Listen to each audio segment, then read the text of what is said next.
所以一定要去赚钱啊！没有钱，你给不了自己保障，给不了家人幸福，反正给不了自己想要的生活。没有钱就是没有安全感啊！留一半清醒，留一半醉，至少梦里有你追随。就你曾经说过，你说赚钱会让你很有安全感。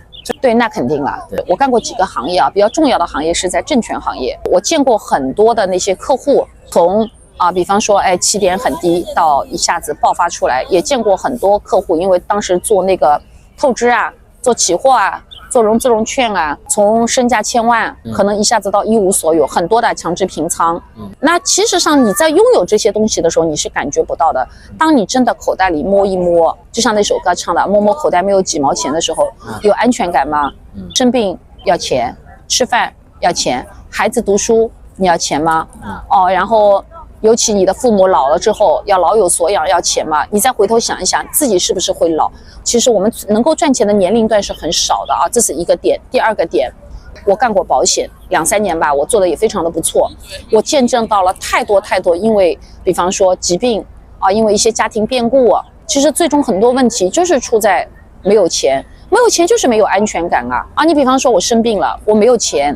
用一些那个医保里面能用的药，然后如果说我有一定的经济基础，我当然想给我的家人和自己选择最好的，安全性又好，是吧？副作用又小，所以说钱一定是安全感的保障。孩子教育也要钱啊，那我们一般的家庭都会牵涉到这个问题啊。现在的教育多贵啊，补课，小孩上一堂课就是大几百块钱啊。我家里面有亲戚的，他说姐姐，我最大的开支就是孩子的补课费，一交就是几万的。说起来就是听起来很轻巧但是你去想想，上海的平均收入才多少呀？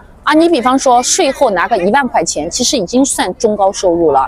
那你如何去承担这些支出呢？那所以一定要去赚钱啊！没有钱，你给不了自己保障，给不了家人幸福，反正给不了自己想要的生活。那么像你都54岁了，一般像你这个年纪嘛，钱也赚得差不多了，对吧？都是躺平了怎么样的？你是为什么就是一定那么喜欢赚钱呢？是很缺钱吗？这个话题我反问一下，对，就是你缺钱吗？钱嘛，总归永远不够。这么好了呀！我觉得如果说把赚钱这件事情融合到自己喜欢做的事情里面，那我觉得是比较完美的。就像我现在做直播是我比较喜欢的事情，我是一个红色性格，然后呢，我喜欢占 C 位，直播间人越多，我越嗨，我越开心。那么与此同时，把钱也挣了，那当然高兴了。当然挣钱，我一直讲君子爱财，取之有道；女子爱财，取之有道。那我会有我自己的原则，我认为不能做的事情，比方说我直播，人在线再多，我不薅票，我不打 PK， 但是我会以自己的方式。我既然做了直播，我就要好好做直播；我既然开始带货，我就要好好带货。我带服饰了，那我就要到原产地去看货。去学面料去学整个那个服装销售这样一个产业链的这样一个流程，我肯定要做到自己心里面有数嘛，然后这样子我觉得才是对自己负责，对我们的那个消费者负责。